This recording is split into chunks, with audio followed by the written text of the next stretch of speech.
오늘은 사무엘하 3장 강해 설교를 최순애 목사가 시작할 거예요. 오늘 시작하기 전에 이거 정의를 물같이 공의를 강같이 세이브 코리아 국가 비상 기도회. 여러분 이거 아시죠? 탄핵, 폭주, 내란, 성동, 스톱! 네. 최순애 목사가 밤으로 낮으로 이렇게 나라의 이기, 지금 북한처럼 똑같이 공산국가로 자유가 없는 나라로 그렇게 만들려고 하는, 대가리 속에 빨갱이 사상이 한번 들어가면, 공산당 사상이 들어가면 바뀌지가 않아요. 네, 우리 기도 많이 하고 행동으로 옮기시다. 기도만 하고 행동으로 옮기지 않으면 안 돼요. 모여야죠. 싸워야죠. 이겨야죠. 자, 오늘은 사무엘하 3장입니다. 사무엘하 3장 강의 설교를 최순애가 지금부터 시작하겠습니다. 요압과 아보넬 사이의 그 투쟁이 사울 집, 사울가와 다윗의 집, 사울가와 다윗가의 싸움을 종속시키지는 못했어요. 그건 못했어요. 그러나 오늘 본장은 3장이잖아요. 사무엘하 3장이잖아요. 오늘 본장에서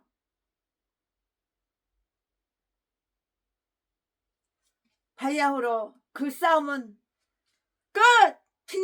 끝을 맺으려고 이렇게 해요.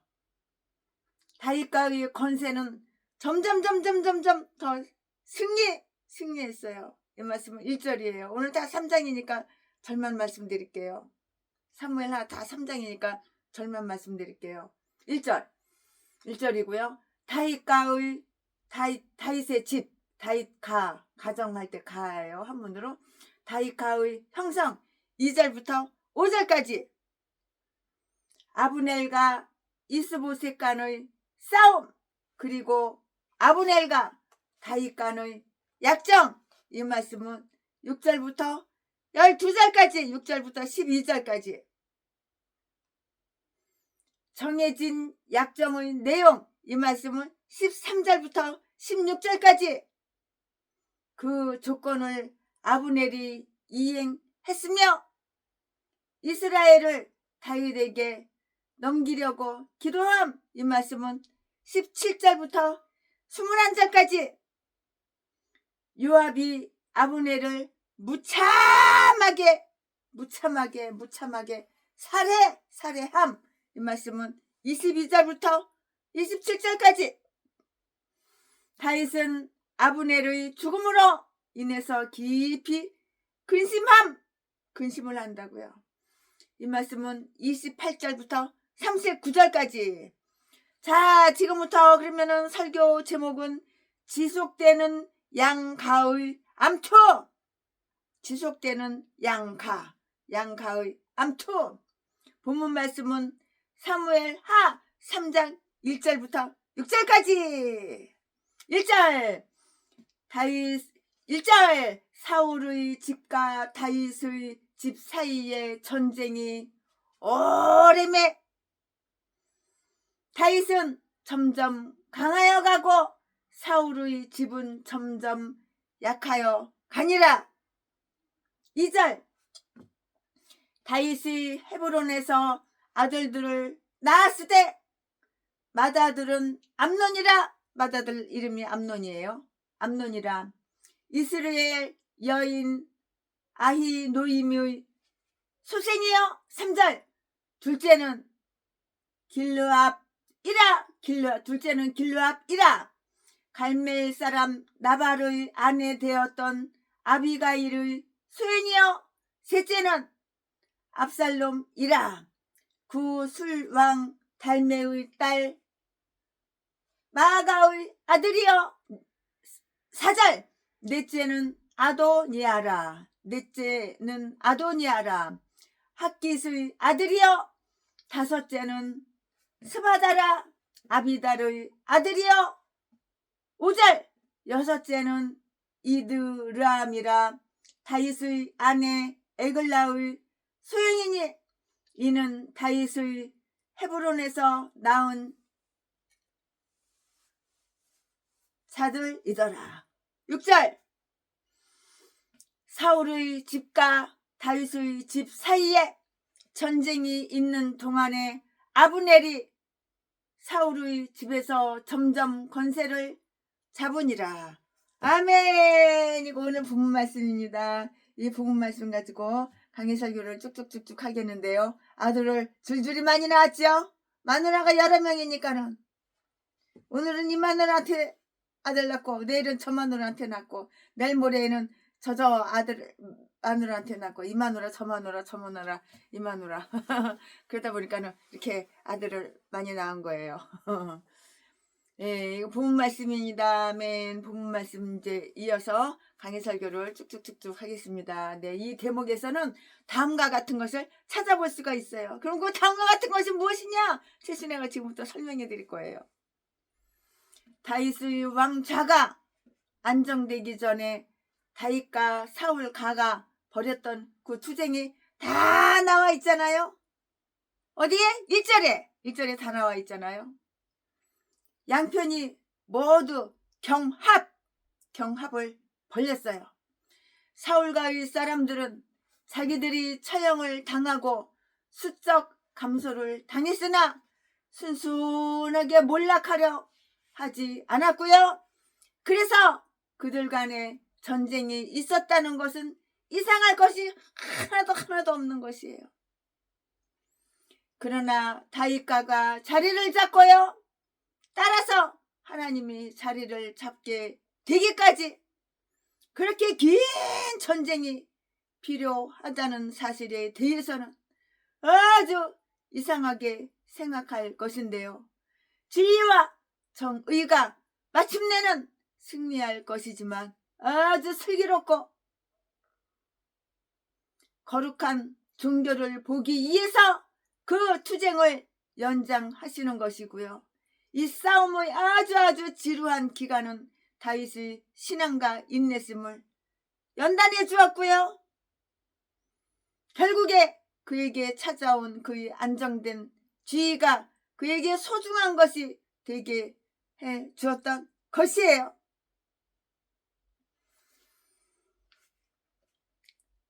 다윗 편이 기선을 제압했어요.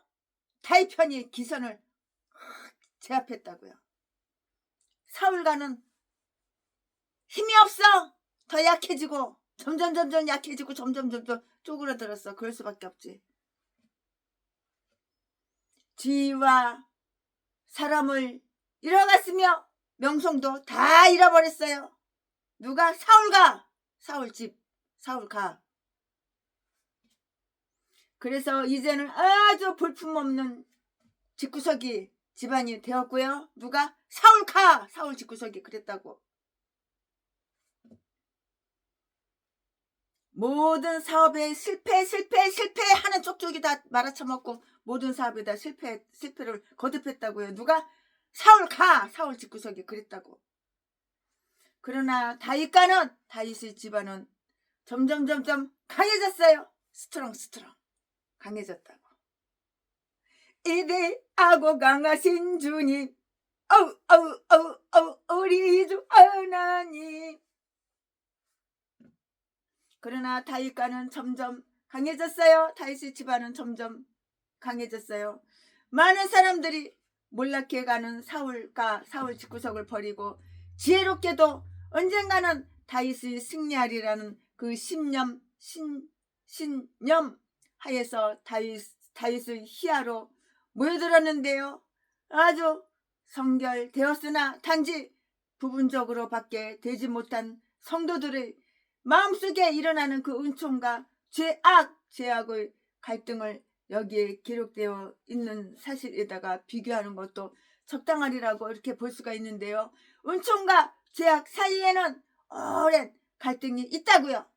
즉 영을 거스르는 육정의 육체와 육체를 거스르는 그 영의 소망에 서로 싸우고 있는 거예요. 영하고 육하고 싸우고 있는 거예요. 내가 목사면은 육을 죽이고 육을 내려놓고 육을 버리고 영으로 살아야 되는 거야. 이게 바로 거듭난 사람이야. 이게 바로 목사야.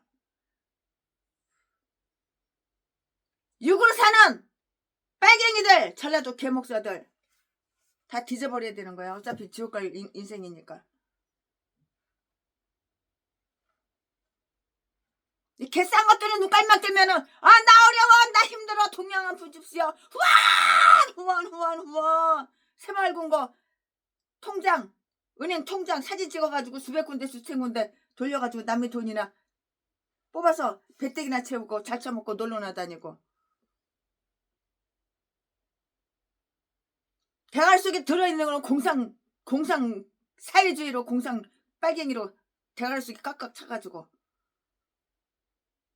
탄핵해야 된다고 개소리나 지저대고, 윤석열 대통령 탄핵해야 된다고 개소리나 지저대고, 예수담면은 똥개 사탄 마귀 귀신들이 무슨 목사야. 목사는 뒤져 지옥 갈 짐승들이지. 악마 악질들이지. 그러나 성결이 역사가 진행됨에 따라서 사울가와 마찬가지로 죄악은 점점 약화되고요. 다윗가와 마찬가지로 은총은 점점 날이 갈수록 더 강해지는 거예요. 강해지는 것이라고요. 그리하여 마침내 그 사람은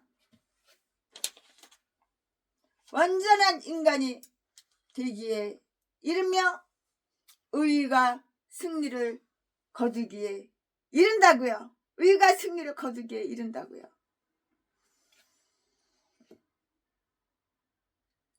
다윗가의 강성, 다윗의 헤브론에서 즉위한 지 7년에 그의 여러 아내들에게서 얻은 아들이 6명이 있는데요. 그 6 아들에 대한 이야기가 여기에서 다 나와요. 아들이 6명이에요. 6명. 마누라가 1명이 아니거든.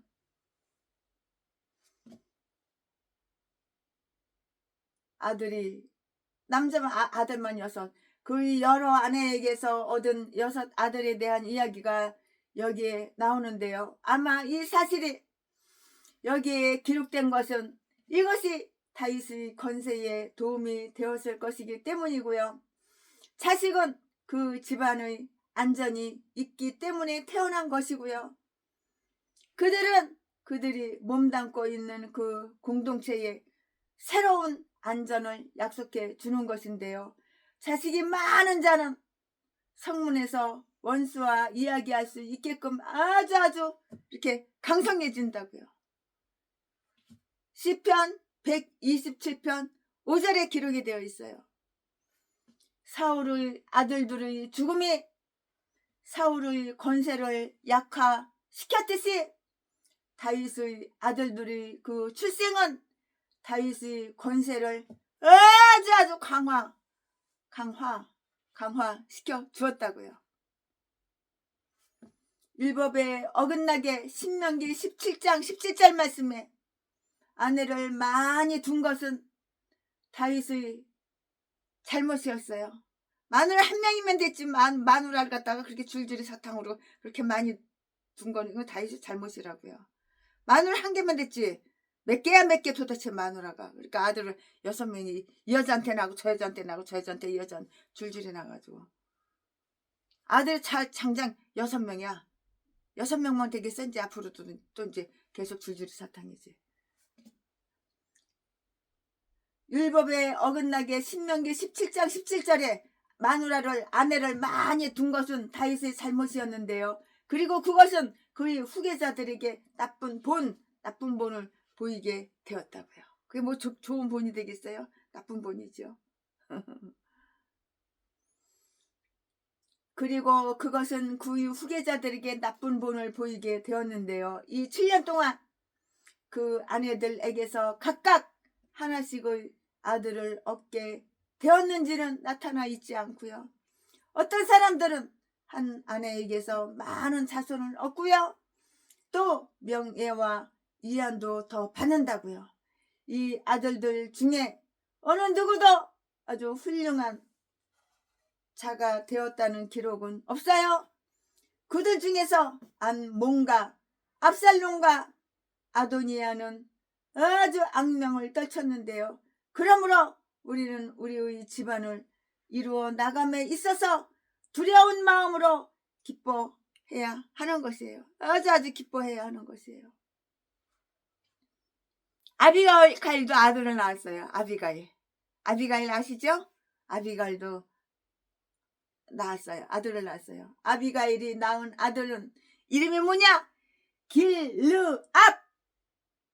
아비가일이 낳은 아들은 길르압이라고 했는데요. 3절 말씀에 역대상 3장 1절에서는 다니엘이라고 이렇게 또 말을 했고요. 이러한 이름에 대한 히브리 학자들이 그 말씀 들어보면은 또 좀 틀리더라고요. 약간 틀리더라고요. 의견이 조금 다른데 그 다른 의견은 뭐냐면은 즉 그의 첫 번째 이름은 다니엘.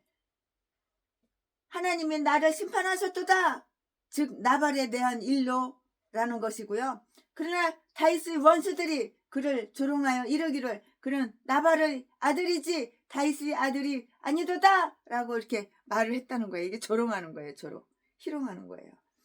그리고 하나님은 이 같은 중상을 논박하기 위해서 그 아이가 성장했을 때는 아주 용모가 다윗하고 쌤쌤이야 다윗하고 닮았어. 이 아들이 아비가일이 낳은 아들이 다윗하고 지 아버지 다윗하고 쏙 빼닮았어. 트럼프의 막내 아들 키가 2m도 넘은 그 아들도 트럼프 젊었을 때하고 얼굴이 똑같았잖아. 아버지 닮았잖아. 그러니까는 아버지 트럼프가 그 막내 아들을 막내 아들 이렇게 이뻐하잖아. 이것도 마찬가지야. 아비가일이 낳은 아들이 아주 그냥 다윗하고 쏙 빼닮았어. 그냥 아버지 닮았어. 아버지 닮았으니까 아버지가 얼마나 좋아해. 다윗과 아주 흡사하게 생겼다는 것이에요. 그는 어느 아들보다도 다윗을 쏙 빼닮았고요. 그래서 그의 아비와 같은 자라는 그 뜻이 길르압인데 길르압이란 이름을 다윗이 그 아들한테 붙여줬어요. 자기 닮았으니까는 자기 닮았다고 길르압이라고 그렇게 이름을 붙여준 거예요. 아비가일이 낳은 아들을 갖다가. 압살롬의 어머니는 이방 군주 술의 왕 달메의 딸이라고 했는데요. 아마 그로써 다윗은 자기의 권세를 보강하고 싶었을 것이고요. 그러나 그 결혼의 결과는 그의 근심과 수치가 쪽팔리게 근심과 수치가 되고 말았어요. 아들도 아들 나름이야. 근심 걱정 수치가 되는 쪽팔리는 아들이 있는가 하면 효자 아들이 있고 그렇죠. 근데 이놈은 그렇다고. 압살롬이 그렇다고. 이놈이. 압살롬은 애미가 압살롬을 낳은 그 압살롬의 어머니는 이방 군주 구술의 왕 달메의 딸이라고 했는데 아마 그로써 다윗은 자기의 권세를 보강하고 싶었을 것인데 그러나 그 결혼의 결과는 그의 근심과 수치가 되고 말았다고요. 얼마나 쪽팔려. 못된 짓거리만 하니까 이 새끼가. 이 아들 새끼 이거 안 낳았어야 되는데 낳았으면 애기 때 그냥 확 죽여버렸어요. 던져버리든지 20층 꼭대기에 올라가가지고 높은 산에서 벽 집어 던져서 뒤지라고 하든지. 이렇게 속색이네 새끼가. 압살롬 나중에는 아버지를 덤비잖아 이 새끼가. 아버지를 죽이고 지가 왕이 되려고 이 압살롬 새끼. 그 마지막 여인은 다윗의 아내라고 했는데요. 그래서 어떤 분들은 미갈이 아닌가 이렇게 생각도 들어요. 또 최순애도 역시 미갈이 아닌가 이렇게 생각을 해보는데요. 그녀는 다윗의 첫 번째 아내이고요. 가장 정당한 아내였고요. 그녀가 여기서는 다른 이름으로 불리운다고 이렇게 다른 이름으로 이렇게 불러진다고 불리운다고 이렇게 본 것인데요. 그리고 그녀가 다윗을 조롱한 이후로는 아들을 낳지 못했어요. 이거 최순의 개인적인 생각이에요. 왜 그 여자가 아들을 못 낳았을까? 남편 다윗이 그 방에 미갈의 방에 한 번도 안 들어간 거야. 윤현이 그냥 신랑을 갖다가 우습게 보고 개소리 했잖아. 헛소리 했잖아. 쪽팔리게 했잖아. 그러니까 그 방에 한 번도 안 들어간 거야. 씨를 안 주니까는 새끼를 못 뺀 거지. 그녀가 여기에서 다른 이름으로 불리운다고 본 것인데요. 그리고 그녀가 다윗을 조롱한 이후에도 다윗을 조롱했잖아. 윤현이 이 마누라가 신랑을 갖다가 다윗을 조롱한 이후로 아들을 낳지 못했지만 그전에도 아들을 못 낳았으리라고 이렇게 생각이 짐작되는데요. 아들 못 낳았으니까 성경에 안 써있죠. 다른 아들은 이름 다 호명하는데 이 미갈이 낳은 아들은 없잖아요. 그러니까 새끼를 못 낳은 거지. 이리하여 다윗의 집안은 아주 강성해졌어요. 그러나 사울의 집에서 권세를 잡은 자는 누구냐? 아브넬이었다고요. 이것이 언급되어 있는 것은 6절 말씀에 그가 몰락하면 그 집안도 몰락하고 만다는 것을 말해 주려는 그런 것이에요. 아멘. 지금부터 설교 제목이 바뀌어요. 본문 말씀이 바뀌어요. 지금부터 설교 제목은 아브넬이 다윗에게로 아브넬이 다윗에게로 간다고. 아버지한테로 간다고. 지금부터 본문 말씀은 사무엘하 3장 7절부터 21절까지. 7절 사울에게 첩이 있었으니 이름은 이스바요 아야의 딸이더라. 이스보셋이 아브넬에게 이르되 내가 어찌하여 내 아버지의 첩을 통관하였느냐. 8절 아브넬이 이스보셋의 말을 매우 분히 여겨 가로되 내가 유다의 대강이냐? 내가 오늘날 당신의 아버지 사울의 집과 그 형제와 그 친구에게 은혜를 베풀어서 당신을 다윗의 손에 내어주지 아니하였거늘 당신이 오늘날 이 여인에게 관한 허물을 내게 돌리는도다. 9절 여호와께서 다윗에게 맹세하신 대로 내가 이루게 아니하면 하나님이 아브넬에게 벌 위에 벌을 내리심이 마땅하니라. 10절 10절 그 맹세는 곧 이 나라를 사울의 집에서 다윗에게 옮겨서 그 위를 단에서 부엘세바까지 이스라엘과 유다에 세우리라 하신 것이니라 하매. 11절 이스보셋이 아브넬을 두려워하여 감히 한 말도 대답지 못하니라. 12절 아브넬이 자기를 대신하여 사자들을 다윗에게 보내어 가로되 이 땅이 네 것이니까 또 가로되 당신은 나로 더불어 언약하사이다. 내 손이 당신을 도와 온 이스라엘로 당신에게 돌아가게 하리이다. 13절 다윗이 가로되 좋다. 내가 나와 언약하려니와 내가 네게 한 가지 일을 요구하노니 나를 보러 올 때에 이선 사울의 딸 미갈을 데리고 오라. 그렇지 않으면 내 얼굴을 보지 못하리라 하고. 14절 14절 사울의 아들 이스보셋에게 사자들을 보내어 이르되 내 처 미갈을 내게로 돌리라. 저는 내가 전에 블레셋 사람의 양피 100으로 청혼한 자니라. 15절 이스보셋이 보내어 그 남편 라이스의 아들 발디엘에게서 취하매. 16절 그 남편이 저와 함께 오되 울며 바울임까지 따라왔더니 아브넬이 저에게 돌아가라 하매 돌아가니라. 17절 아브넬이 이스라엘 장로들에게 말하여 가로되 너희가 여러 번 다윗으로 너희 임금 삼기를 구하였으니 18절 이제 그대로 하라.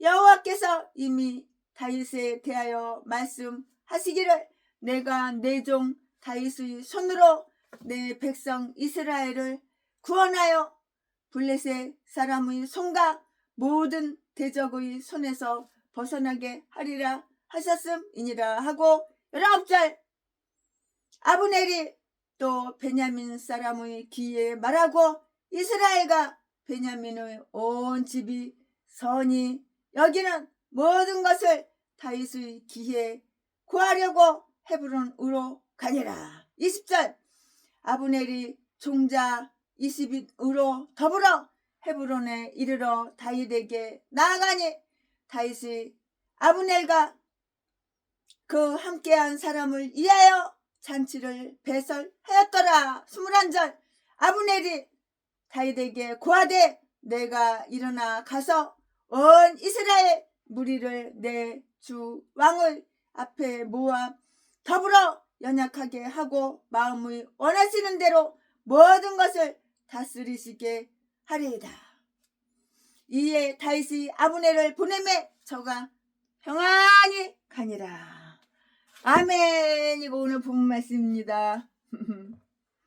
이 본문 말씀 가지고 또 강의설교 쭉쭉쭉쭉 이어서 최순애가 하겠습니다. 네, 여기서는 이런 이야기를 다 보게 되는데요. 아브넬은 이스보셋이 자기에게 한 그 아주 비정한 싸가지 없는 이 비정한 말 몇 마디 때문에 그와 결별하고 자기의 이권을 다 버리고 말아요. 하나님은 인간들이 죄와 과실을 통해서도 자기의 목표를 달성하실 수가 있다고요. 이스보셋은 아브넬이 자기 아버지의 첩과 간음한 것이나 다름없는 죄를 졌다고 이렇게 비난했는데요. 7절 말씀에 그가 정말 그런 짓을 했는지 아니면 어떤 근거에서 그런 협의를 받는지에 대해서는 그거는 알 수가 없어요. 도무지 그건 알 수가 없어요. 내용이야 어떠하든 아브넬을 잃는 것이 자기의 이권에 얼마나 중대한 영향을 끼칠 것인가를 생각했다면 이스보셋이 가만히 있는 것이 좋았을 것이에요. 당연하죠. 차라리 가만히 있는 게 차라리 낫죠. 만일 그것이 거짓말, 거짓이었으며 터무니없는 질투심 때문에 생긴 일이라면 자기를 위해서 모든 것을 다 했으며 이 세상에서는 아주 둘도 없는 친구였던 아브넬에게 부당한 의혹을 갖는다는 것은 이스보셋으로서는 아주 지극히 부정적인 일이고요. 아주 배운의 처신이었을 것이라고요. 이 비난에 대해서 아브넬은 아주 몹시 분개했어요. 아브넬이 아버지의 첩과 간통했는지 안 했는지 그건 최순애가 안 봤기 때문에 알 수는 없지만은 그가 또한 말하지도 않았지만 8절 말씀에 그가 명백히 부인하지 않는 것을 봐서 그런 죄를 지은 것으로 생각할 수가 있어요. 지가 명백하게 부인 안 하잖아. 부인 안 한 것은 뭐야? 시인이야, 시인. 아버지의 첩을 따쳐먹었다 이거야, 이 새끼가. 아버지의 첩과 간통했다고 그 말이야. 그가 명백하게 부인하지 않는 것으로 봐서 그런 죄를 지은 것으로 이렇게 생각할 수밖에 없는데요. 아브넬은 자기가 그런 죄를 지었지만 이스보셋에게 이런 점을 다 쏟다 다 가르쳐줘요. 뭐라고 가르쳐주냐고? 네, 아브넬 자신이 이스보셋에게 그 같은 비난을 받았고요. 그러나 즉석에서 대적하지는 않겠다고 했는데요. 아브넬은 이렇게 말을 했고요. 뭐라고? 내가 더럽고 사악한 짐승 개 대가리냐? 그대는 마치 그런 소리를 하는구려. 8절에 내가 그대와 그대의 아버지 집에 베푼 친절에 대한 보답이 이것이냐? 이렇게 씹으렸어요. 이 새끼가. 이리하여 아브넬은 자기의 업적을 자랑했다고요. 즉 이스보셋은 지금 왕자를 차지하고 있거니와 그것은 내가 곧 유다 지파에 대한 대적이요 또한 이 판국의 사울의 집을 지원한다는 것은 자기의 양심에나 이의 관계에 어긋나는 일인데도 했었다고요. 그러므로 나는 이런 보답을 받아서는 안 된다는 것인데요. 그러나 아마도 그렇게 함으로써 자기에게도 이득이 되고요.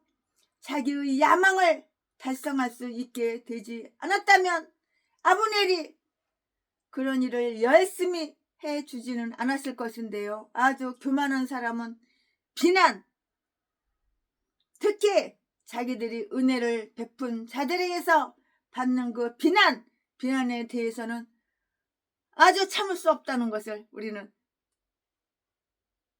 한번 기억해 두자고요. 비난하니까 참을 수가 없는 거야.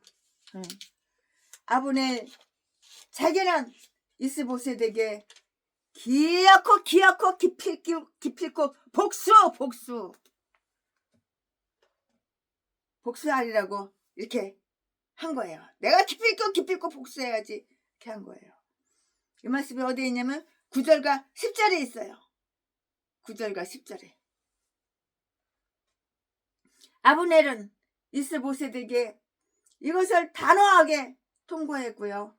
즉 자기가 그를 그렇게 높여 주었듯이 이제는 그만큼 떨어뜨리겠다고 했는데요.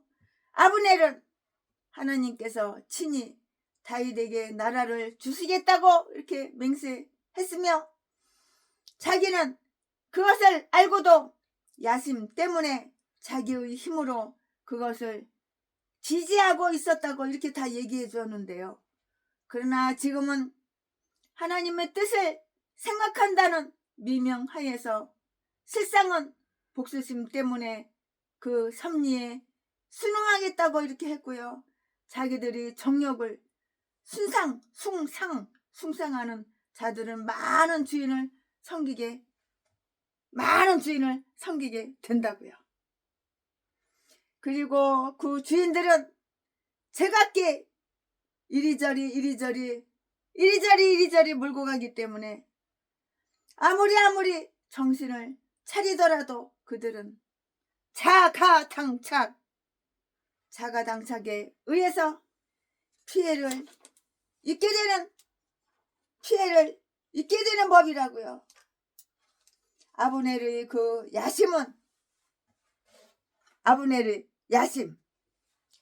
야심은 이스보셋을 위해서 아주 충성하게 했어요.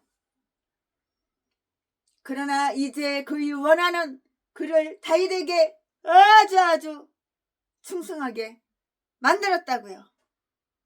그가 만약에 진심으로 다윗에 대한 하나님의 약속을 중요하게 여기고요. 그것을 염두에 두고 처신했었더라면 그는 다윗의 한 참모가 되었을 것이 분명해요. 참모가 되었을 것이고요. 자신에게 시종 여일할 수가 있었을 것이 분명해요. 그러나 아브넬이 자기의 정욕을 섬기고 있는 동안 하나님은 그를 통해서 자신의 뜻을 이루시는데요. 즉 그의 분노와 원한을 통해서 하나님 자신이 찬양받게 하시고 그 결과로 다윗이 아주 강성해지게 하신다고요. 그럼 끝으로 한번 말씀을 드려볼까요? 그럼 끝으로 이스보셋이 아브넬의 아주 거만하고 교만하고 오만하고 이거 싸가지 없는 인간 이 거만한 반응에 어떻게 수응했는가? 그걸 한번 보자고요. 그는 감히 한 말도 대답하지 못했어요. 11절에 이스보셋이 싼 나이로 사나이의 기상을, 특히 군주의 기상을 지녔던들 아브넬은 그의 공적이 크기 때문에 오히려 그 범죄를 아주 중요하게 했고요. 자기는 그런 야비한 자의 섬김을 받고 싶지 않으며 그거 없이도 자리에 나갈 수 있음을 자신한다고 이렇게 대답할 수 있었을 것인데요. 그러나 이스보셋은 스스로의 그 연약함을 잘 알고 있었다고요. 그래서 사태를 악화시키게 될까봐 한마디도, 찍소리 쪽소리도 한마디도 이렇게 말을 못했던 것이에요. 그의 사기는 팍 꺾였어요. 사기가 팍 꺾였다고, 꼬꾸라졌다고. 사기는 다윗이 자기의 대적들에게 예고했던 바대로 그는 그냥 무너져 내린 성벽이야. 그냥 무너져 내린 성벽이라고. 기울어진 울타리야. 울타리가 기울어져 버렸어. 자빠져서 울타리가 엎어져 버렸어. 기울어져 버린 울타리라고. 시편 62편 3절 거기에 그렇게 써 있어요. 기울어진 울타리가 되고 말았던 것이에요. 아브넬은 다윗과 흥정을 했어요. 이렇게 저렇게 이렇게 흥정을 했다고요. 틀림없이 아브넬은 이스보셋의 명분에 대해서 염증을 느끼고요. 시작하고 그를 버릴 기회를 찾고 있었을 것인데요. 그렇지 않고서는 아무리 그가 이스보셋의 일에 위험을 가할 수 있었다 할지라도 자신에 대한 비난을 거부하기 위해서 그렇게 빨리 분노해서 나온 자기의 언동을 실행에 옮기지는 않았을 것인데요. 12절 말씀에 그는 다윗에게 사실을 보냈다고요. 자기가 다윗을 섬기겠다는 것을 알리려는 것이었는데요. 이 땅이 네 것이니까 당신의 것이 아니옵니까? 그것은 당신이야말로 정권에 대한 가장 유력한 자격을 가지고 있으며 백성의 유익에 가장 큰 관심을 가지고 있기 때문이라고요. 있기 때문이옵니다. 하나님은 예수 그리스도의 나라에 대해서 진정한 애호를 가지고 있지도 않으며 오히려 본인들은 거기에 몹시 거역하는 그러한 자들까지도 예수 그리스도의 나라의 일꾼이 되게끔 부릴 수 있다는 사실을 염두에 한번 둬보자고요. 원수들은 때로 지나가는 발판 구실이 되고요. 게다가 우리가 도약할 수 있는 디딤판 구실을 해주기도 하는데요. 땅이 여인을 도왔어요. 땅이 여자를 도왔다고요. 다윗은 아브넬의 제의를 받아들였고요. 그러나 다윗은 자기의 아내 미갈을 데려와야 한다는 조건을 딱 붙인 거예요. 내 아내 내 마누라 미갈을 데리고 와야 돼. 이 조건이야. 이 조건을 딱 붙인 거야. 13절에 이것으로써 다윗은 자기의 첫 번째요 그리고 가장 정당한 아내인 미갈에게 대한 부부의 신실한 도리를 표현한 것이라고요. 그녀가 다른 남자와 결혼을 했건 또 자기가 다른 여자와 결혼을 했건 그것이 다윗과 미갈 사이를 갈라 놓을 수는 없었던 것이고요. 아무리 많은 물도 그 사랑을 불길을 끌 수는 없었어요. 그 불길을 끌 수는 없었다고요. 또 그것으로서 사울의 집에 대한 다윗 자신의 존경심을 입증한 것이라고요. 그러나 조금 더 사울과를 유린하지 않았는데요. 이제 그 집안은 다 몰락이 됐고요. 자기의 집안은 높아졌지만 자기가 그 집안과 관련이 있다 하여서 그것이 자신의 품위를 떨어뜨린다고는 결코 이렇게 생각지 않았다고요. 다윗은 사울의 딸 미갈이 왕위의 명예를 자기와 똑같이 누리지 않는다면 왕위의 명예도 기뻐할 수는 없었어요. 그는 자기 원수의 가문에 대해서 아주 조금 더 악한 뜻을 품지를 않았어요. 이야, 참 이런 남자도 있네. 그죠? 아브넬은 그 말을 이스보셋에게 전해야 했고요. 또 실제로 그렇게 했는데요. 14절에 즉 다윗이 미갈을 비싼 대가를 치르고 샀다는 것과 부당하게 빼앗겼다는 것을 탄원했다고요. 이스보셋은 감히 아브넬의 요구를 거절하지 않았고요. 그러나 아브넬을 자기 옆에 세우지는 않았는데요. 단지 사울이 미갈을 다시 시집준 남자 바디엘에게서 미갈을 데려왔어요. 다른 남자한테 지 애비가 다윗한테 시집 보냈다가 뺏어가지고 다른 남자한테 시집 보냈는데 이제 지 애비 뒤졌잖아. 사울이 뒤졌잖아. 그러니까 다윗이 미갈을 다시 데리고 온 거야. 15절에 그리고 아브넬은 그녀를 다윗에게 데리고 갔어요. 이리하여 아브넬은 한 손에는 아내를 다른 한 손에는 왕관을 가지고 가니 이제는 갑절로 다윗의 환영을 받을 것을 조금 더 의심하지는 않았어요. 미갈의 나중 남편은 미갈과 헤어지는 것을 아주 슬프게 섭섭하게 여기서 그냥 우는 거야. 남편이 우는 거야. 미갈 집 마누라가 이제 가니까 우는 거야. 미갈을 따라왔다고요. 16절에. 그렇지만 어쩔 수가 없잖아. 어쩔 수가 없어.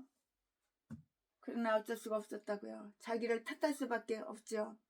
그는 미갈을 데려올 때 이미 그녀는 다른 사람의 아내, 다윗의 아내라는 것을 다 알고 있었기 때문이에요. 섭정자는 하야하게 될 것을 각오해야 하는 거예요. 그러므로 무릇 누구든 자기의 권한 바꿀 것에 마음을 두지 말라고요.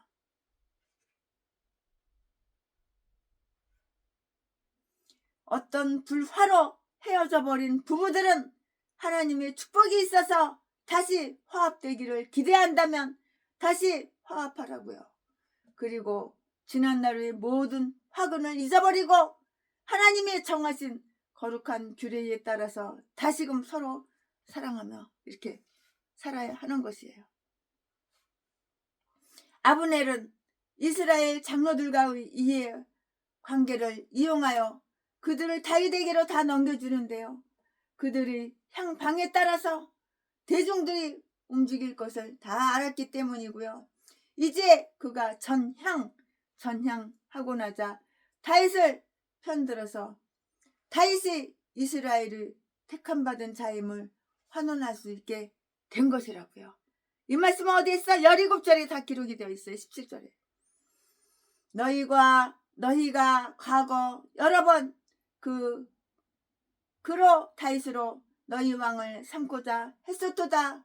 그때 다윗은 블레셋 사람들과의 여러 가지의 일로 자신을 입증했으며 너희들에게 큰 유익을 끼쳤느니라. 아무도 다윗보다 더 좋은 자격을 가진 자가 없으며 아무도 이스보셋보다 더 못한 공적을 가진 자는 없도다. 너희들은 그들 둘을 모두 시험했도다. 즉 하나님이 왕관을 주신 자가 가장 적격자로다. 다윗으로 너희 왕을 삼으라. 그는 하나님의 택함을 받은 자라고 이렇게 했는데요. 18절 말씀에 여호와께서 이미 다윗에 대해 말씀하셨도다. 이렇게 9절에 되어 있는데요. 한번 9절하고 이렇게 되어 있는데 한번 9절 비교해 보자고요. 하나님께서 사무엘을 시켜서 다윗에게 기름 부으셨을 때 실상 그는 다윗의 손을 통해서 이스라엘을 구원하시겠다고 약속하신 것이로다. 바로 그것을 위해서 다윗이 왕이 되었도다. 하나님이 다윗의 손을 통해서 이스라엘을 구하시겠다고 이렇게 약속하셨다면 하나님의 뜻에 순응하여 그리고 너희가 대적을 물리치기 위해서 그리고 다윗에게 복종하는 것이 너희의 의무이기도 하거니와 유익도 된다고요. 의무이기도 하지만은 유익이 된다고요. 그를 거역한다는 것은 지상에서 가장 아주 그냥 미련한 그러한 우를 범하는 것이 되는 거죠. 그 우행이라고요. 누가 아브넬의 입에서 이 같은 논중이 나오리라고 기대했으랴? 누가 이렇게 기대했겠어요? 그러나 하나님은 자기가 그들을 사랑하신다는 그 사실을 자기 백성의 적군들에게도 알리시기를 원하셨던 것인데요. 이 말씀이 어디에 있냐면 요한계시록 3장 9절에 보면은 그렇게 되어 있어요. 아브넬은 특히 자기 소속 지파인 베냐민 지파의 장로들에게 호소를 했어요. 이렇게 호소를 했다고요. 그는 그들에게 가장 강력하게 영향을 줄 수가 있었고요. 과거에는 그들을 사울의 집으로 이끌었던 것처럼 이렇게 볼 수가 있는데요. 그들은 속인 자가 바로 아브넬이었으므로 아브넬이 속였잖아요. 속였어. 속인 자가 아브넬이잖아요. 과거에는 그들을 사울의 집으로 끌었던 것처럼 보이는데요. 그들은 속인 자가 바로 아브넬이므로 그는 다시 그들이 기만 속이는 것, 기만됨을 알려주려고 하는 것이었다고요. 대중은 의뢰 그들이 처신을 다 따라요. 속이는 거야. 속여. 아가리만 보이면 사기치고 속이는 전라도 개목사랑 똑같아. 다 속이는 거야. 속여. 다윗은 아브넬과의 약정을 체결했는데요. 그리고 현명하게 처신했으며 그것은 아주 장한 일이었고요. 어찌되어서 아브넬이 그렇게 되든 간에 싸움을 끝낸다는 것은 아주 좋은 일이고요. 여호와의 기름 부음 받은 자가 왕자에 앉는다는 것은 그것은 참 잘된 그러한 일이었기 때문이에요. 또한 가난한 사람이 바리새인에게서 헌금, 연보를 받을 수 있도록 그때 물론 바리새인은 교만과 위선에서 주는데요. 자기의 직권을 이용한 것은 다윗으로서는 그것은 정당한 일이기도 해요. 아브넬은 민중의 생각과 그들에게 의사소통에 성공했다는 사실을 다윗에게 이렇게 다 말했어요. 보고했다고요. 다윗에게 보고했다고요. 19절에 아브넬이 처음에는 홀로 왔었어요. 자기 홀로 나 홀로 왔었다고요. 이제는 20명의 수행원을 거느리고 왔는데요. 그리고 다윗은 그들에게 잔치를 배설해서 잡수세요. 잡수고 가세요. 그리고 이렇게 대접을 한 거예요. 20절에. 그것은 화해와 공약의 표시였고요. 창세기 26장 30절의 경우와 똑같이 계약을 두고 베푼 그러한 잔치였던 것이라고요. 내 원수가 줄이거든 먹이라. 이야, 내 원수가 줄이거든 먹이래. 참. 그러나 그가 투항하거든 잔치를 베풀어 주라. 참. 이렇게 사랑이 많은 하나님이 어디 있어? 이렇게 좋으신 하나님이 어디 있어? 내 원수가 줄이거든 먹이래. 나 같으면 빨리 가서 뒤져라 씹새끼야 그러지. 절대 원수가 줄이면은 처먹을 거 안 주는데 하나님은 내 원수가 줄이거든 먹이래. 하나님 최순애에게도 내 원수가 줄이거든 먹이는 그런 믿음을 주시옵소서. 회개할 게 많어. 그러나 그가 투항하거든 잔치를 베풀어 주라. 아브넬은 잘 대접을 받고 기뻐했어요. 그리고 자기가 사울의 집안에 빠지지 아니하게 된 그 사실, 이런 일이 없었더라면 그렇게 되고 말았을 것인데요. 다윗의 희하에서 잘 등용될 수 있는 사실들에 대해서 아주 흡족하게 만족하게 이렇게 생각을 하고요. 즉시 혁명을 완수하고요. 온 이스라엘을 다윗에게로 넘어오게 하려고 이렇게 결심하고 행동으로 옮겼다고요. 결행했다고요. 21절 말씀에, 21절 말씀에 그는 다윗에게 당신이 마음대로 다스리이다 라고 말을 했는데요. 그는 다윗의 등극이 하나님의 명령에 따라서 된 것임을 다 알고 있었어요. 모르는 바가 아니에요. 다 알고 있었다고요. 그러나 그는 아직도 다윗이 자기 스스로 원하는 통치자가 된 것이냐 이렇게 말을 하고 있는 것이에요. 그래서 악인들은 종종 그렇게 하지만 그는 선량한 사람, 이 다윗은 진짜 악인이 아니에요. 선량한 사람이에요. 이 선량한 사람 다윗을 자기와 같은 불의로 이렇게 치부해버린 거예요. 참. 그러나 악인들이 누구냐게는 지가 악하니까 다른 사람도 다 악한 줄 알아. 도둑놈 강도 새끼들 누구냐게는 지가 강도질하고 도둑질해서 처먹고 사니까 다른 사람들도 그런 줄 알아. 그러나 다윗과 아브넬은 좋은 친구가 되었고요. 그들 사이의 문제는 잘 해결이 되었다고요. 그러므로 하나님을 경외하고 하나님의 계명을 지키는 자들은 싸우는 거, 다툼을 피해야 돼요. 물론 악인과도 그래야 하며 모든 사람과 이렇게 화합하고요. 자기들은 빛의 자녀임을 세상에 보일 의무가 있는 거예요. 맞아요. 맞는 말씀이에요. 하지만 빨갱이하고는 싸워야 돼요. 싸워야 되는 거예요. 나라를 공산국가로 만드는데, 자유가 없는 나라를 노예를 만드는데 싸워야죠. 이겨야죠. 아멘. 지금부터는 설교 제목이 바뀌어요. 본문 말씀이 바뀌어요. 지금부터 설교 제목은 아브넬의 피살. 아브넬이 뒤졌어. 아브넬의 피살. 죽이니까 뒤졌지. 지금부터 설교 제목은 아브넬의 피살. 지금부터 본문 말씀은 사무엘하 3장 22절부터 22절부터 39절까지. 22절. 다윗의 신복들과 요압이 적군을 치고 크게 노력한 물건을 가지고 몰아오니 아브넬은 이미 보냄을 받아 평안히 갔고 다윗과 함께 헤브론에 있지 아니한 때라. 23절. 요압과 그 함께한 모든 군사가 돌아오매 혹이 요압에게 구하여 가로되 넬의 아들 아브넬이 왕에게 왔더니 왕이 보내매 저가 평안히 갔나이다. 24절. 요압이 왕에게 나아가 가로되 어찌 하심이니까.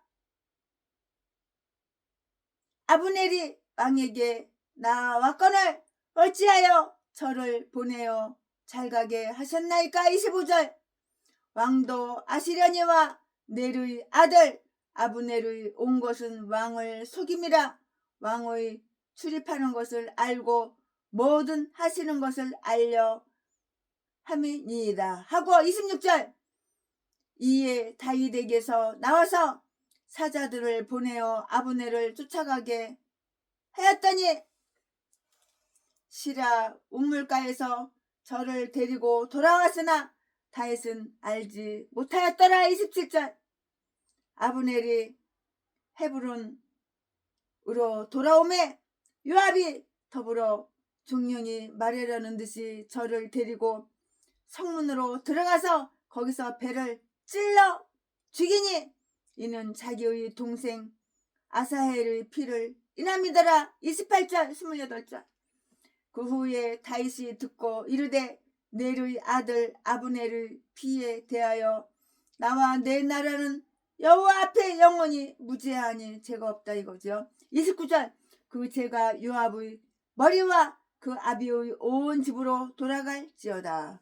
또 요압의 집에서 백탁 병자나 문둥병자나 지팡이를 의지하는 자나 칼에 죽는 자나 양식이 핍절한 자가 끊어지지 아니할지로다 하니라. 30절 요압과 그 동생 아비새가 아비넬을 죽인 것을 저가 기브온 전쟁에서 자기의 동생 아사엘을 죽인 까닭이었더라. 31절 다윗이 요압과 및 자기와 함께 있는 모든 백성에게 이르되 너희는 옷을 찢고 굵은 배를 띠고 아브넬 앞에서 애통하라 하니라.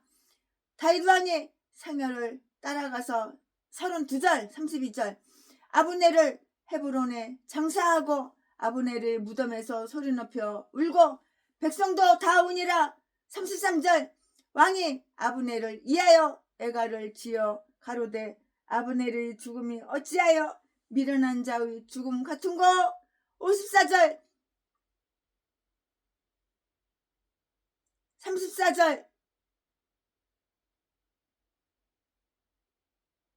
34절 손이 결박되지 아니하였고 내 발이 착고에 채이지 아니하였거늘 불의한 자식의 앞에 엎드려 짐같이 내가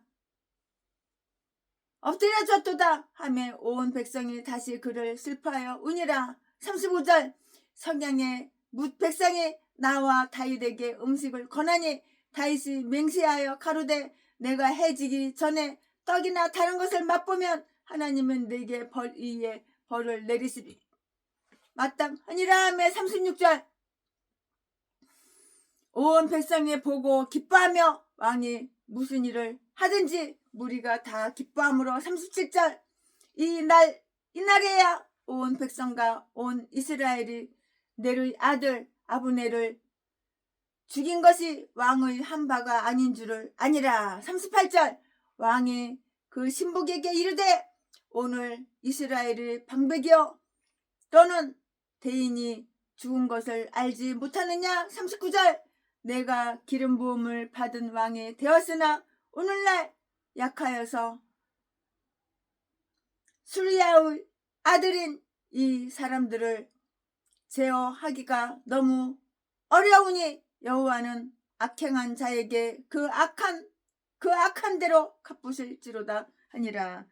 아멘. 이거 오늘 부분 말씀입니다. 이 부분 말씀 가지고 또 나머지 강의 설교 이어서 쭉쭉쭉쭉 계속해서 하겠습니다. 네, 여기에서는 요압에 의한 아브넬의 그 피살과 그에 대한 다윗의 깊은 그런 분개를 우리는 다 볼 수가 있어요. 요압은 아주 건방지게도 다윗이 아브넬과의 그 약정을 맺은 것은 잘못이라고 이렇게 대드는 거예요. 이렇게 말대꾸하고 대드는 거예요. 마침 아브넬이 다윗과 같이 있을 때 요압은 외지 근무를 하고 있었는데요. 아마도 블레셋 군대나 사울 일파를 추적하고 있었을 것이다 이렇게 생각이 들어요. 그런데 요압은 돌아오자마자 아브넬이 막 떠났다는 소문을 들었어요. 이 말씀은 22절 23절에 다 기록이 되어 있고요. 더구나 다윗이 그에게 큰 친절을 베푼 사실을 다 알게 되었는데요. 요압은 실상 다윗의 신중한 처사에 만족하고요. 거기에 복종해야 할 충분한 근거를 다 가지고 있었다고요. 아무런 일을 당하든 다윗은 지혜롭게 선하게 처신했다는 것을 잘 알고 있었기 때문이고요. 그러나 이제 아브넬이 이스보셋의 그 명분의 회의를 가졌듯이 요압도 마치 다윗의 명분의 회의를 가졌다는 듯이 다윗을 면박하며 어리석다고 이렇게 말을 했어요. 이 말씀은 24절 25절에 기록이 되어 있는데요. 어찌하심이니까 마치 다윗이 자기의 처신을 그에게 설명해야 할 그 책임이 있다는 그런 식이에요. 그런 식이라고요. 그는 간첩으로 온 것이니 필경. 그가 간첩으로 왔다고. 간첩으로. 그냥 온 것이 아니야. 그가 간첩으로 온 것이니 필경. 당신을 배반할 것이다. 그 말이에요. 간첩으로 온 거니까 당신을 배신하고 배반할 것이다. 그 말이에요.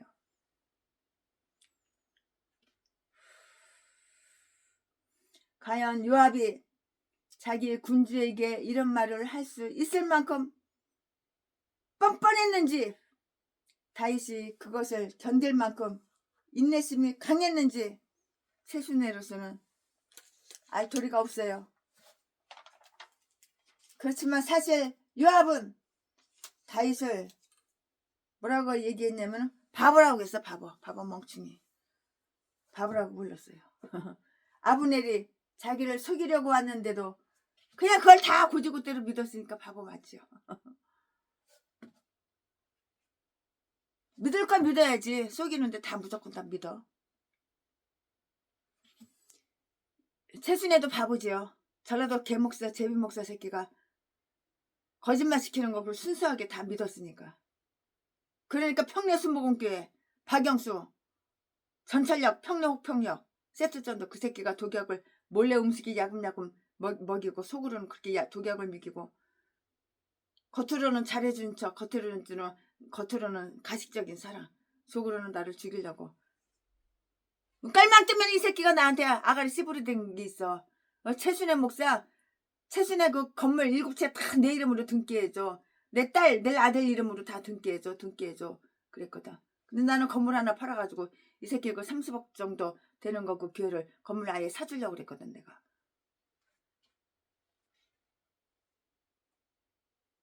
이 새끼가 나를 독약 미기는 바람에 내가 거기서 나왔으니까는 그 건물 안 사줬지. 그 건물 팔아가지고 다른 교회 땅 사고 교회 짓게 만들었지.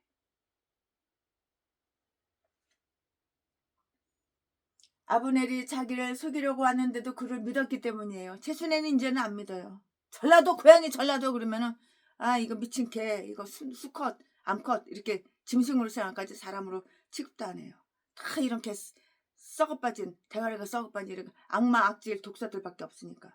전라도는 다 이딴 것들 공산당 빨갱이 이딴 것들밖에 없으니까. 아가님은 뭐 사기치고 거짓말하고 이딴 것들밖에 없으니까.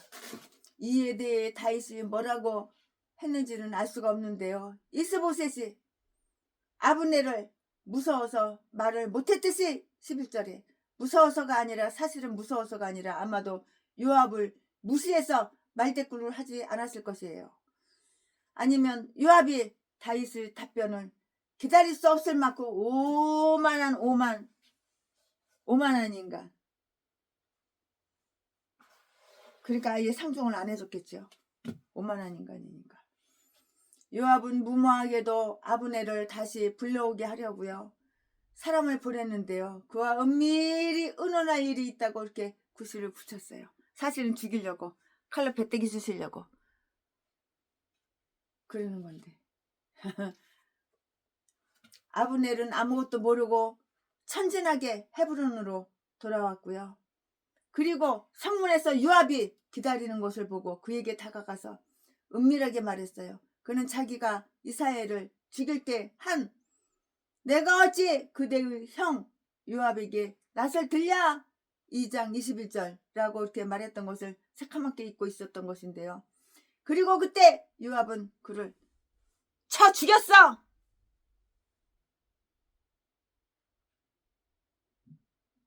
쳐 죽였다고. 27절에. 그리고 아비새도 이 계획에 공모했으며 조력했던 것 같은데요. 그래서 기회만 있으면 자기 형을 도우려고 했던 것과 똑같아요. 30절에. 그래서 그는 공모자의 비난을 받았고요. 요압과 아비새가 아비넬을 죽였도다. 그러나 실상은 아비새는 단지 그런 의향을 알고만 있었을 것이고요. 그러므로 이 일에서 보면 여호와는 우러오시다는 것이 정말 분명하고 확실해요. 확실하다고요. 아브넬은 악의를 품었고요. 자기 양심을 거역하고요. 다윗에게 반역했다고요. 게다가 이제 비열하게 이스보셋을 버렸고요. 하나님과 이스라엘을 생각한다는 그 미명하에 그를 배신했고 배반했어요.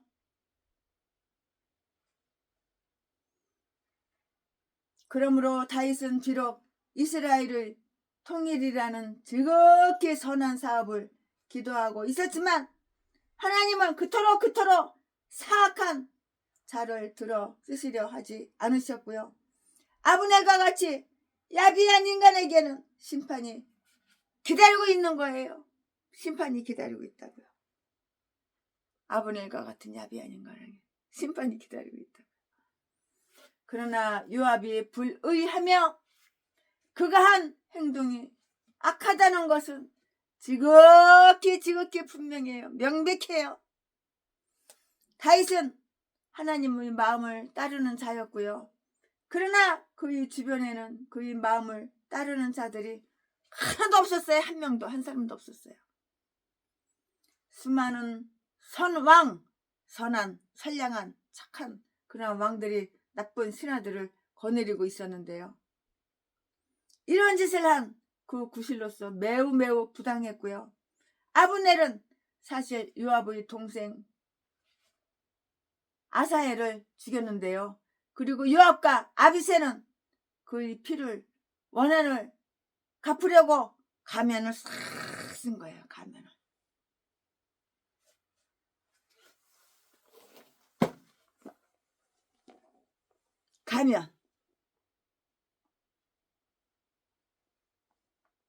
가면을 싹 썼다고.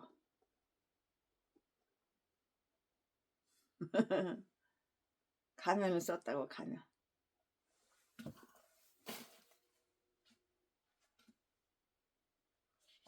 (27절) (30절에) 그러나 아브넬이 아사헬을 죽인 것은 정정당당히 전쟁터에서였고요. 그 전쟁터에서 아브넬은 실로 도전을 보였고요. 그래서 요압은 친히 그 도전에 응수하여 아브넬의 친구 여러 명을 죽였어요. 아브넬이 그를 죽인 것은 마치 정당 방위와 똑같았는데요. 죽이기 전에 먼저 정당한 경고를 보냈어요. 사인을 보냈어요. 미리 다 보냈다고요. 근데 그는 안 들어요. 듣지를 않아요. 듣지를 않았다고요. 그는 듣지를 않았는데요. 그리고는 마지못해서 그렇게 했고요. 그러나 요압은 여기서 태평시대에 전쟁의 피 열왕기상 2장 5절을 흘린 것이라고요. 아브넬에 대한 요압의 적개심을 저변을 생각해보면 이 사건은 더욱 아주 비참하고 비열해져요.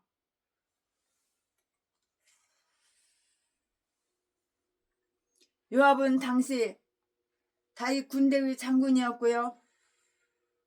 그러나 아브넬이 이 진영에 들어오게 되면 그가 요압보다 더 원로요. 전술에도 아주 능하기 때문에, 능력이 있기 때문에, 전술에도 더 능력 있고 더 능하기 때문에 더 높은 자리를 차지할 그런 터였어요. 요압은 이것을 경계하는 것이었어요. 그래서 그는 경쟁 의식에서 머물지 않고요. 피 흘림이 죄를 졌던 것이라고요. 아주 비겁하게.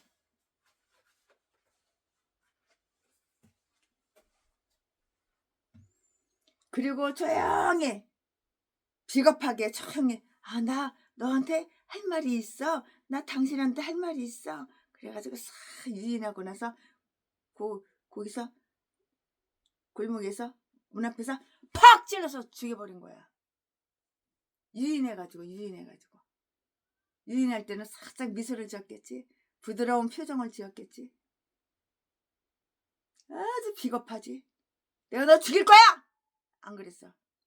비겁하게. 그리고 조용히 난 너에게 할 말이 있어. 난 너에게 할 말이 있어. 나 당신에게 할 말이 있어. 그리고 조용하게 할 말이 있다고 핑계를 대고 나서 그러고 나서 나 여기 조용한 데 가서 얘기하자. 나 너한테 할 말이 있어. 나 당신에게 할 말이 있어. 그리고 싹 유인해가지고 팍 찔러서 죽여버린 거야. 이 말씀은 신명기 27장 24절에 있어. 그리고 조용히 할 말이 있다고 핑계를 대고 나서 팍 찔러서 죽였다고. 신명기 27장 24절에. 정당하게 도전을 했더라면 그는 군사다 왔을 것이라고요.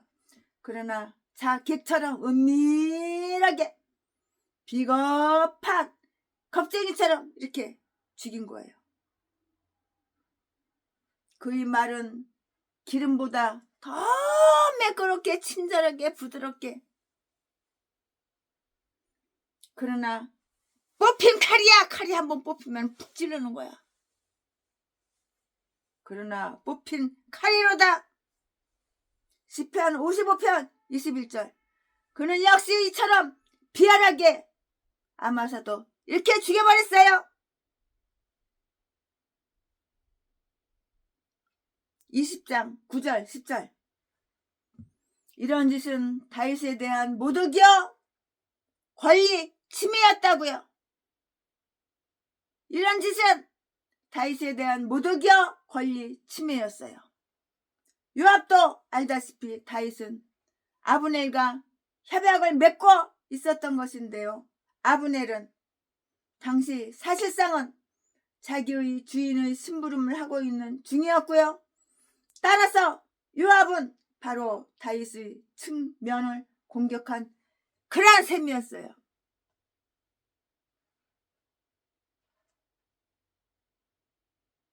죽일 때는 친절하게 꼬셔가지고 유인해가지고 나 당신한테 할 말 있어. 어디로 나와. 나오면 팍 찔러서 죽여. 게다가 그러니까 죽을 사람은 자기가 죽임당한다는 걸 전혀 눈치도 못 채는 거야. 왜? 상대가 부드럽게 나오거든. 부드럽게 웃으면서 미소 지면서 나오거든. 게다가 성문에서 공공연히 얼굴 하나 붉히지도 않고 싸우지도 않고 큰소리 치지도 않고 처치했다는 데서 그의 살인죄는 한층 더 무거워진 거예요. 살인은 살인인 줄 알아. 죽였으니까 사람을 죽였으니까 살인이니까 살인죄지. 성문이란 바로 법정이요 민중의 회의 장소였다고요. 따라서 요압은 정의를 모독한 것이고요. 즉 그는 하나님이나 사람을 도무지 무서워할 줄 모르며 자기가 최고인 양 생각하는 자로서 법관들이 공정한 선고와 군중들의 정의로운 분개심을 모두 다 무시해 버린 것이라고요. 그리고 헤브론은 레위인들의 성읍이요 도피성이었던 것이에요. 도피성이었던 것이라고요. 다윗은 이 비열한 행동에 대해서 몹시 아주 가슴 아파했어요. 여러 가지 방식으로 혐오의 감정을 다 이렇게 표했어요. 다윗은 이 비열한 행동에 대해서 몹시 가슴이 아파했고요.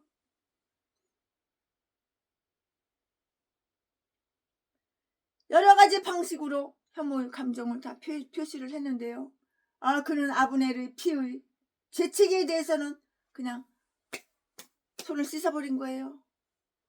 아무도 요압이 다윗과 어떤 내통을 하고 나서 그런 것을 한 것이 아닌가. 그리고 요압은 오랫동안 아무런 처벌도 받지 않았다 하는 의심을 사지 않기 위해서 다윗은 여기에서 자신의 그 무죄함, 자기가 죄가 없다고 무죄함을 진지하게 하나님께 이렇게 아뢰는데요. 나와 내 나라, 내가 그러니 내 나라도 그러하도다는 영원히 하나님 앞에 무죄하나이다. 28절에 어떤 불상사가 생겼을 때 우리가 거기에 무관하다는 것을 말할 수 있다면 그것도 하나의 위안이 되는데요. 우리는 이 피를 흘리지 아니했도다. 신명기 21장 7절에. 그러나 우리의 마음이 우리를 책망하지 않는다 하더라도 우리가 비난을 당하고 의심을 받을 수는 있는 것이에요. 다윗은 이 사건으로 인해서 요압과 그의 집안을 저주했어요. 29절에. 그것이 요압의 머리로 돌아갈지어다.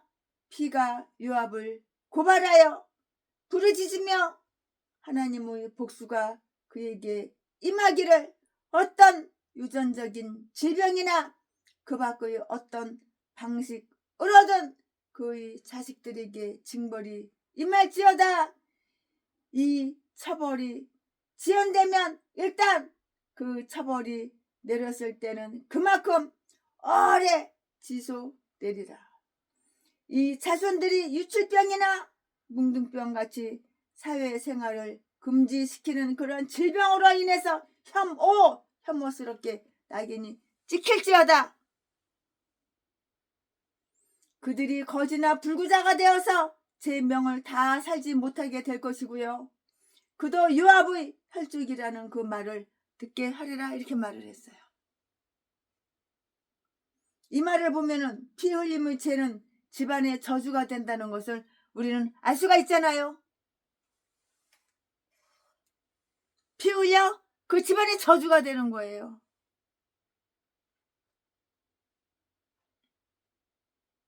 그 집구석의 저주가 되는 거예요. 전라도 개목사 새끼 애미애비가 교도소나 수십 번 들락날락거리면서 남이 개 해가지고 오야지 해가지고 개 타서 주지도 않고 돈 싹 빼돌려가지고 톡가고 그러니까 지 새끼가 초등학교 때부터 도둑질하고 염소, 전라도 진도에서 염소나 훔쳐오고 남 닭이나 훔쳐오고 개나 훔쳐오고 강아지 나면 다 훔쳐오고 진돗개 다 갔다가 훔쳐다갔다 강아지 새끼 나면 다 팔아쳐먹고 교도소나 들락날락거리고 지 애미도 그렇고 지 아들 딸년도 그렇고 목사가 돼서도 나이 60 처먹어서도 집어를 못 버려. 도둑질하고 강도질하고. 그러니까 교회 차려난 지 30년 돼도 성도가 한 명도 없지. 사람이 복수하지 않으면 하나님이 복수하실 것이라고요. 인간이 복수하지 않아 그럼 하나님께서 복수하신다고요. 그 피해가 자손들에게 임하게 될 것이요. 그러나 내 생각으로는 살인자 자손들에게 하나님의 심판이 임하라고 하는 이런 격한 저주보다는 다윗이 그 살인자 자신을 처벌하는 것이 더 좋았을 것 같은데요. 다윗은 자기 주변의 모든 사람들, 심지어는 요압까지 불러 모아서 아브넬의 죽음을 애도하게 했다고요. 31절 말씀에. 옷을 찢고 아브넬 앞에서 애곡하고 통곡하자. 즉 아브라함처럼 그의 상여 앞에서 애곡하라는 것이고요. 그리고도 다윗이 왜 그렇게 그들이 진실하고 엄숙하게 애곡하며 그의 장례식에 참여해야 하는지 그 이유를 다 설명해 주는 것이에요. 38절에. 즉 오늘 이스라엘의 방백이요 대인자가 죽었기 때문이다고요. 그가 사울과 맺은 동맹, 장군으로서의 그의 지위, 그의 권세, 그리고 그가 지금까지 해온 위대한 봉사는 그들 방백이요 유인이라고 이렇게 부르기에 족한 것이에요. 다윗은 그를 성자나 성인이라고 부를 수는 없었으므로 결코 그렇게 부르지는 않았어요. 결코 그렇게 부르지는 않았다고요. 그러나 비록 자기의 원수였지만 그를 찬양하는 것이 합당했을 때에는 그를 방백, 군주, 방백이요 유인이라고 이렇게 말을 했는데요. 이스라엘에서 이런 사람이 죽었도다. 바로 이날에 죽었도다. 바야흐로 그가 생애 중 최대의 일을 막 수행하려던 바로 그때의 백성의 복리를 위해서 가장 충성할 수 있었던 바로 그날에 죽었도다. 모두가 이 일로 통회하라. 죽음이 인간에게 가져다주는 저 비천한 변화는 마땅히 통해할 일이요. 특히 유능한 방백과 유인이 죽었을 때는 더욱 그러하도다. 슬프다 슬프도다. 요한계시록 18장 10절 말씀에 기록되어 있으니까 여러분 찾아서 다 읽어보시고 참조해 보시기 바랍니다. 살아있는 자들이 영에서 두려움이 대상이 되었던 자들도 죽음으로 인하여 얼마나 하잘것없는 존재가 되고 마는가요? 죽음으로 인해서 얼마나 하찮은 존재가 되냐고요. 사람 목숨 죽는 거 잠깐이에요. 최순애가 이번에 3일 전에 쓰러져 봐서 알아요. 의식이 전혀 없어요. 졸도해가지고 실신해가지고 기억 전혀 없어요. 기억이 없어요. 그러나 유능한 자들이 가장 필요한 그때에 그런 자들이 죽는다는 것은 정말로 슬픈 일인데요. 공적인 손해는 모든 자들이 슬픔일 수밖에 없고요. 모든 자들이 그 손해에 관계되어 있기 때문이에요. 이유가 바로 그 때문이에요. 이리하여 다윗은 다른 사람들을 격려하기 위해서 공을 세운 자를 기념하여 영예를 돌리도록 이렇게 다 조처를 취했어요. 이렇게 조처를 취해놨다고요. 특별히 요압은 이 일을 통해하라 마음에는 없었겠지만 그는 누구보다도 이 일을 슬퍼해야 할 만한 그러한 이유가 있는 것이에요. 만약에 그가 진심으로 통해하고 자복했다면 통해했다면 그를 살해한 자기의 죄를 회개했다는 그 표시가 될 것인데요. 그가 단지 거칠애로 겉껍데기로 그냥 겉다르고 속달라 거칠애로 그런 일을 했다면 아마도 그랬을 것인데요. 그것은 그에 대한 벌칙이죠. 벌칙. 동시에 그의 형벌에 대한 당분간의 감면이었다고요. 아직 살인자를 피로써 속죄시키지는 않았다 하더라도 먼저 뭔가 눈물로써 속죄할 수 있도록 해야 하는데요. 아마 요압은 그렇게 싫어하는 기색이 없이 여기에 순종하고 복종했을 것이고요. 일단은 그가 이긴 것인데요. 그러나 이제 그가 어떤 허식을 부리더라도 그 몸은 영구차에 실려있는 셈이에요. 이랬던 저랬던 영구차에 실린 거지. 간속에 들어가서 영구차에 실린 것이지.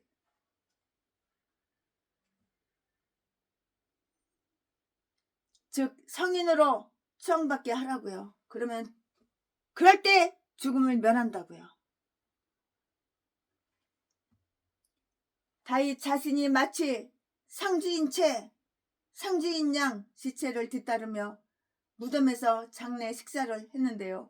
그는 영구차를 수행하였고요. 31절에 무덤에서는 울었는데요. 32절에 아브넬이 지금까지 자기의 원수였고 별로 좋은 친구가 되지 못했을지도 모르겠는데요. 못했는데요. 진짜 좋은 사이가 아니었고 별로 좋은 친구가 되지 못했는데요. 그는 전쟁터에서 용맹스러웠고 이 난국의 공공복리를 위해서 크게 기여할 수도 있었으므로 과거의 모든 싸움은 다 잊어버렸고요. 다윗은 그의 죽음을 진심으로 애통했다고요. 장례식에 참여한 모든 자들이 자기들은 이제 할 일을 다 했고 생각하고 있을 그때에 다윗의 무덤을 보고 한 말은 그 자리에 있던 모든 자들에게 새로이 눈물을 그냥 눈물을 흘리고 눈물을 자아내고 말았어요. 울었다고. 아브넬이 어찌 미련한 자처럼 죽었는고? 아브넬이 어쩌면 그렇게 미련한 자처럼 죽었는고? 33절 34절 오라 그랬을 때 안 갔으면은 내가 너한테 할 말 있어. 조용히 할 말 있어. 이리와 이리와 이리와. 그럴 때 안 갔으면 안 죽었지. 진짠지 알고 그 말이. 내가 너한테 할 말 있어. 조용하게 할 말 있어. 이리와 이리와 이리와. 그럴 때 눈치채고 안 갔으면 안 죽었는데 그 말이 진짠지 알고 나한테 할 말이 있는지 알고 가서 바로 죽었잖아. 그는 아브넬과 같은 이인 행실과 용기로 이름난 자가 어리석은 자처럼 자기의 생을 마치게 되고요. 우정을 빙자한 급살. 이거 보고 급살 맞아 죽었다고 그러죠. 급하게 죽었으니까. 급살을 맞아야 했다는 그 사실로 심히 괴로운 듯이 이렇게 말을 했다고요. 급살 맞아 죽은 거야 이것은. 자기가 죽을 줄 알았을까? 1초 전만 해도 몰랐지. 눈치 못 챘지. 내가 너한테 할 말 있어. 조용히 할 말 있어. 이리와 이리와 이리와. 성문으로 와. 그러니까 그냥 간 거 아니야. 조용히 할 말 있나 보다.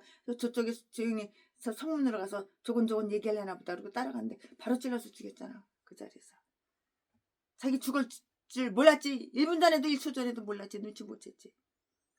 그는 아브넬과 같은 이인 행실과 용기로 이름난 자가 어리석은 자처럼 자기의 생을 이렇게 마치게 되고 자기의 생을 자기가 이렇게 마친 거야. 어리석은 어리석은 자처럼 자기의 생을 마치게 되고 우정을 빙자한 급살을 맞아야 했다는 사실로 심히 괴로운 듯이 말했다고요. 아무리 지혜롭고 강한 자라도 배신해서 면제될 수 있는 방편을 지니고 있지는 못하는데요. 아브넬 곧 그 자신도 자기는 이스라엘이 난 국을 타게 할 지주가 되리라고 생각하면서 시련을 겪는 정부를 바로잡는 데 이익을 담당하리라고 믿었던 그리고 아주 훌륭한 복안을 가득히 가지고 있던 그러한 자가 비열한 적수에 의해서 얼마나 비열해. 내가 너 죽일 거야 말 안 했잖아. 성질내고 싸우고 그렇게 안 했잖아. 이리와 내가 너한테 할 말 있어. 조용히 들어가서 얘기하자. 그러고 나서 성문 앞에 와. 내가 너한테 꼭 할 말 있어. 조용히 가서 얘기하자로 팍 찔러 죽였으니까 성문 앞에서. 얼마나 비열한 적수. 비열한 적수에 의해서 우롱을 당하며 극기야 야심과 질투 숨은 희생물이 되고 말았다는 것을 한번 보자고요. 야심과 질투심은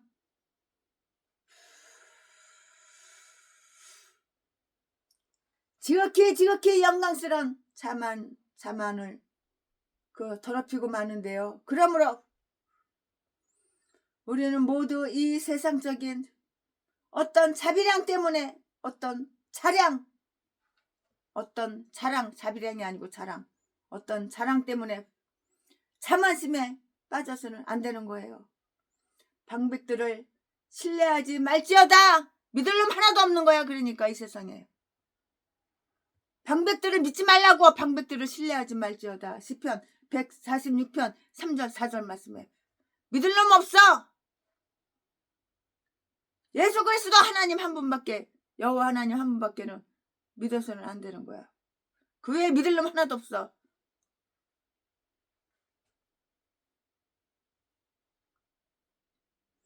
방백들을 신뢰하지 말지어다. 시편 146편 3절 4절 말씀에 따라서 우리는 우롱당할 수 없다는 것을 확신하라고요.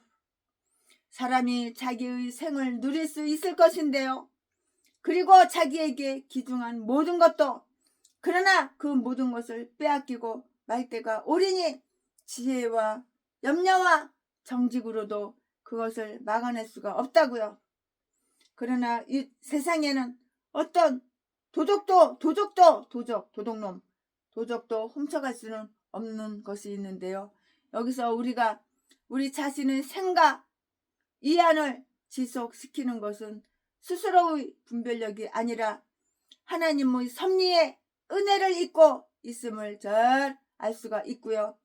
하나님이 악인들이 양심을 견제해 주시지 않는다면 약자와 흠이 없는 무흠한 자들이 순식간에 강자와 악인들에 의해서 희생물이 될 것이며 아무리 지혜로운 자라도 아무리 똑똑하고 지혜로운 자라도 그냥 죽게 되는 거야. 그냥 죽게 되는 거야. 아무리 똑똑하고 지혜로운 자라도 그냥 죽게 되는 거라고. 바보처럼 죽게 되는 거야. 난 참 바보처럼 살았네. 난 참 바보처럼 살았다고요. 바보처럼 죽게 된다고. 또는 아브넬이 바보처럼 자기의 생을 마친 것은 아니라고 말한 것으로 이렇게 볼 수도 있는데요. 한편으로 보면 그렇게 볼 수도 있는데요. 아브넬이 어리석은 자처럼 죽었는가? 꼭 그런 것은 아니라고 생각을 하는데요. 아브넬은 범인, 곧 반역자나 중범인으로서 죽은 것은 그건 꼭 아닌데요. 그런 자들은 공공의 정의에 의해서 죽고요. 그러나 아브넬의 손은 결박되지 않았고요. 그의 말도 착고로 채우지 않았는데요. 즉 악인의 취급을 받지 않았다고요. 아브넬은 의인 앞에서 법의 선고를 받고 죽은 것이 아니고요. 그는 사나이로서 흠이 없는 무흠한 자로서 불의한 자 앞에서 꼬꾸라지고 엎드려졌다고요. 도둑놈, 도적과 강도들이 가장 잔인한 자들이 그대를 죽였도다. 도둑놈, 도적과 가장 잔인한 놈이 그대를 죽였도다. 아브넬이 나발처럼 죽었는가? 아비가일의 신랑 남편 옛날에 죽기 전에 나발이 죽기 전에 나발이 남편이잖아요. 마누라 이름이 아비가일이잖아요. 나발은 죽었잖아요. 그러고 나서 다윗한테 재혼했잖아요. 그래서 아들을 낳았잖아요. 아브넬이 나발처럼 죽었는가? 나발은 주정뱅이처럼 살다가 그렇게 뒤졌는데요. 그러나 아브넬의 운명은 세상에서 가장 슬기롭고 선량한 자가 지닐 수 있는 삶과 똑같았어요. 아브넬은 아사엘처럼 무모하게 자기 목숨을 던지지도 않았고요. 아사엘은 정당한 경고를 받고도 무모하게 창 끝으로 돌진해 가서 급사를 맞은 것인데요. 창으로 배를 푹 찌르면 등으로 상에 나와. 그렇게 해서 죽는 거야. 지가 그렇게 해서 뒤집고 모르지. 죽는 거 모르지. 아무튼 자기들이 날수가 그렇게 단축되고요. 인생의 긴 날이 이제 날수가 이렇게 단축이 되고요. 게다가 저 세상을 위한 아무런 준비도 차비도 못 갖추고 바보처럼 이렇게 죽게 된다는 것은 정말 슬픈 일이에요. 다윗은 그날 종일 단식했어요. 한 끼도 못 먹은 거야. 밥이 넘어가겠어? 밥이 목구멍이 넘어가겠냐고. 다윗은 그날 종일 단식했고요. 밤중까지는 아무것도 먹지 않으려 했는데요. 35절에 당시에는 크게 애통해하는 자들은 당분간 육의 양식을 안 먹어 굶어 삼가는 것이 습관 관습이었다고요. 이 말씀은 1장 12절 사무엘상 31장 13절에 기록이 다 되어 있어요. 그런 때에 애통의 집을 잔칫집으로 바꾼다면 얼마나 어울리지 않는 짓이 되랴. 다윗이 아브넬에게 표한 이러한 경의는 백성들을 크게 기쁘게 했고요. 다윗은 결코 살인 공모자가 아니라는 점을 확신할 수 있게 되었다고요. 36절 37절 말씀에 시므온과 레위의 비행이 야곱을 의심하게 했듯이 창세기 34장 30절 말씀에 요압의 비행이 다윗을 곤란하게 하는 일이 없도록 하기 위해서 다윗 자신을 이렇게 신경을 쓴 것이에요. 바로 이때를 맞아 왕이 한 모든 일이 온 백성을 기쁘게 했고요. 온 백성을 기쁘게 했다고 했어요. 이것은 다음을 시사해 주는 말이에요. 그러면 그 다음에 무엇이냐? 최신혜가 또 다음을 이어서 계속해서 강의 설교하게 할 건데 이제 거의 끝날 때 됐어요. 바로 이때를 맞아 왕이 한 모든 일이 온 백성을 기쁘게 했다고요. 기쁘게 했다고요. 이것은 다음을 시사해 주는 말인데요. 백성들에 대한 다윗의 깊은 애정, 다윗은 모든 점에서 백성을 기쁘게 해주려고 애쓰고요. 불행한 관계를 맺지 않으려고 이렇게 조심하고 유의했다고요. 다윗에 대한 백성들의 호의, 백성들은 그가 한 일은 모두 잘된 일이라고 이렇게 생각했는데요. 이렇게 서로 즐겁게 해주려 하고 또 기꺼이 즐거워하려는 마음 자세는 모든 관계를 원활하게 해줄 것이라고요.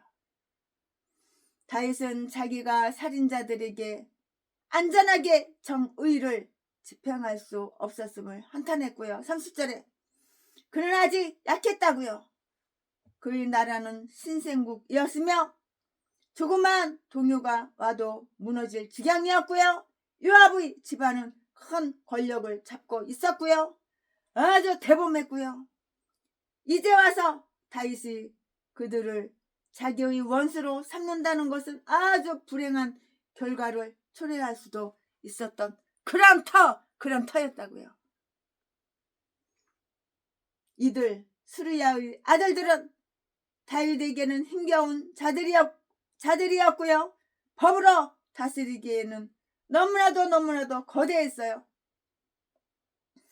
그러므로 사람 곧 법권의 손에 의해서 살인자는 죽여야 창세기 9장 6절 말씀에 죽여야 함에도 불구하고 다윗은 공연히 칼을 차고 있었고 자기는 사인으로서 만족하면서 심판을 하나님의 손에 맡길 수밖에 없었던 것이라고요. 여호와께서 행악자들을 그 악행에 따라서 보수하리로다. 그리고 이 일은 다음에 대한 감세라 이렇게 하겠다고요. 다윗의 이대성에 대한 감세. 그는 기름 부음 받은 왕이고요. 그러나 자기 부하들 때문에 겁을 먹고 있는데요. 부하들 중에는 그보다 강한 자도 있었고요. 이름은 가졌고 책임은 져야 하지만 사용할 수 없다면 어느 누가 권력을 좋아하랴. 다윗의 선함에 대한 감세이고요. 그는 마땅히 의무로 알아서 이 일 처벌을 해야 했고요. 그 결과는 하나님께 맡겼어야 했다고요. 즉 정의는 집행하라. 비록 하늘이 무너질지라도 만일 요압에 대한 법의 심판을 가했더라면 이스보셋 암몬 그리고 그 밖의 사람들에 대한 살인은 방지되었을 것이라고요. 요압을 살려둔 것은 욕심에서 나온 정책이요 잔인한 동정심이었다고요. 의는 왕자를 지켜주지 결코 해방하지는 않는 거예요. 지켜주지 해방하지는 않는 거라고요. 옳을 의는 왕자를 지켜주되 결코 해방하지는 않는 것이라고요. 그러나 다윗이 요압에게 내린 것은 단지 뭐였어? 집행유예.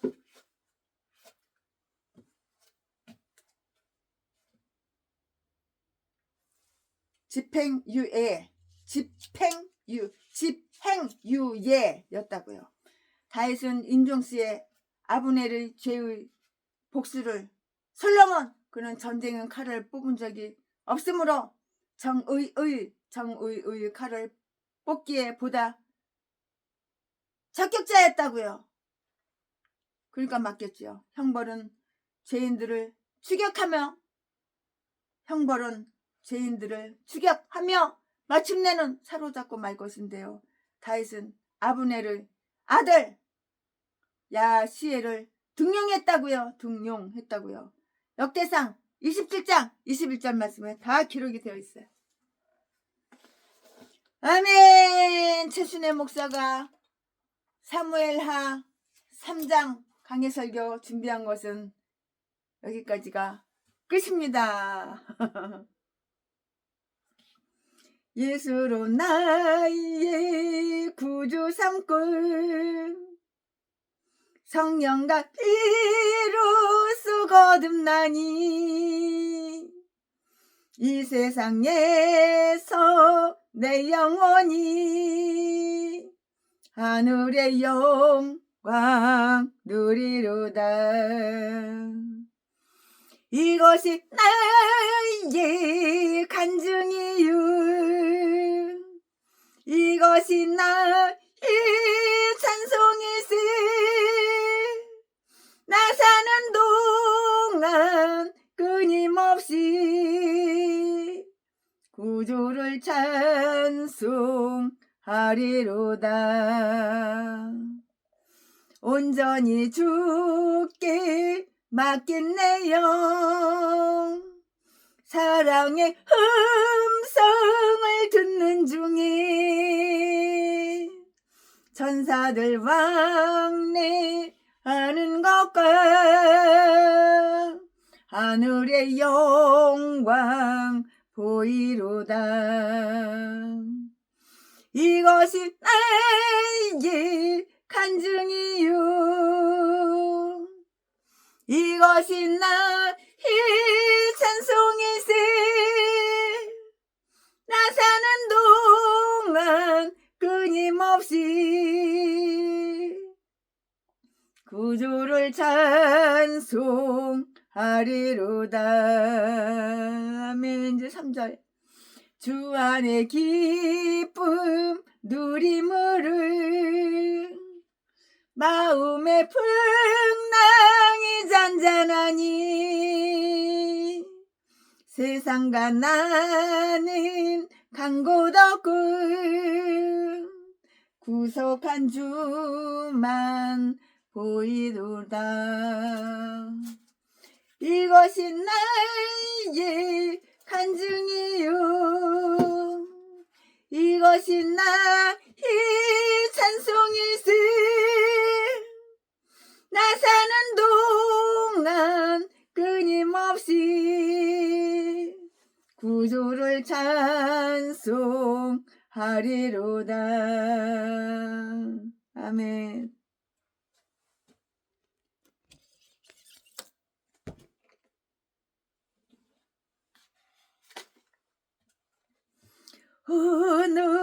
놀라운 구세주 예수 내 주,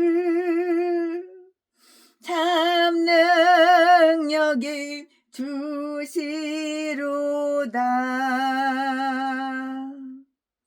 큰 바위 및 샘 솟는 그곳으로 내 영혼을 숨기시네. 메마른 땅을 종일 걸어가도 나 피곤치 아니하며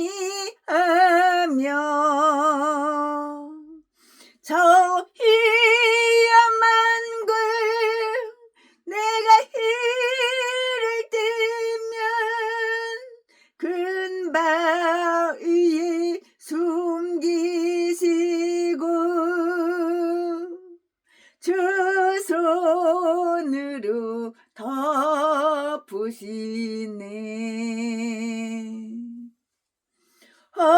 놀라운 구세주 예수 내 주, 내 모든 짐 벗기시네.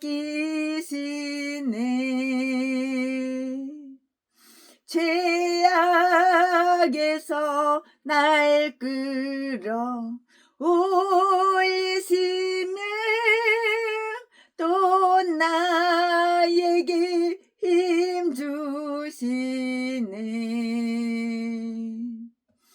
메마른 땅을 종일 걸어가도 나 피곤치 아니하며 저 위험한 굴 내가 이를 뜨면 큰 바위에 숨기시고 주 손으로 덮으시네.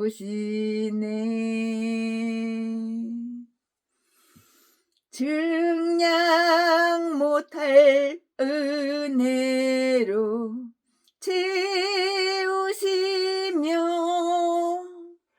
늘 성령에 감아주사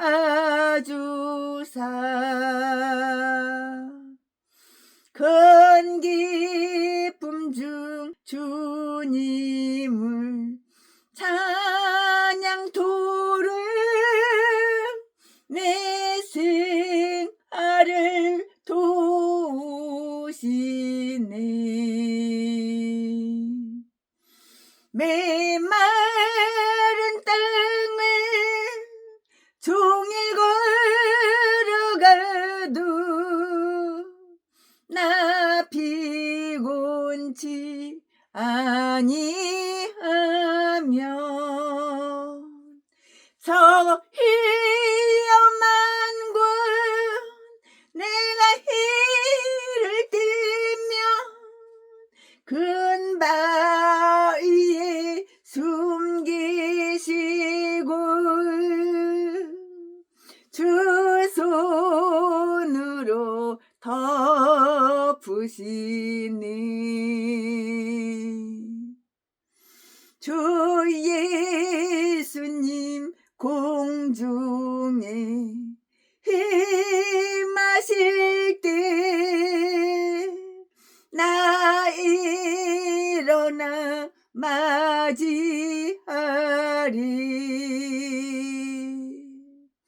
그 구원의 은총을 노래하리.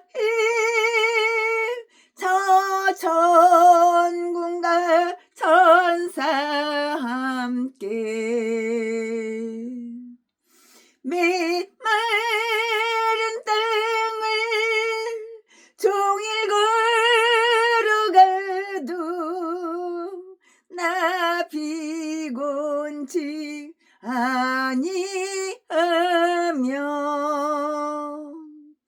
저 위험한 곳 내가 이를 뜨면 큰 바위에 숨기시고 주 손으로 덮으시네. 아멘.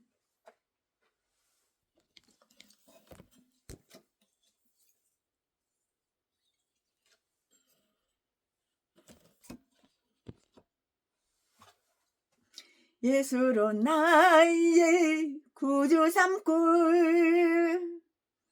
성령과 피로써 거듭나니 이 세상에서 내 영혼이 하늘의 영광 누리로다. 이것이 나의 간증이요 이것이 나의 찬송일세 나 사는 동안 끊임없이 구주를 찬송하리로다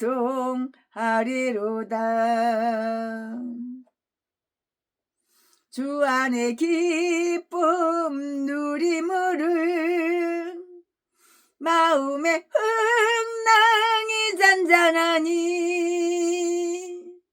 세상과 나는 강곳 없고 구속한 주만 보이로다 이것이 나의 간증이요 이것이 나의 찬송일세 나 사는 동안 끊임없이 구주를 찬송하리로다 아멘. 최순애 목사가 오늘 사무엘 하 3장 강해설교 준비한 것은 여기까지가 끝입니다. 사랑합니다. 존경합니다.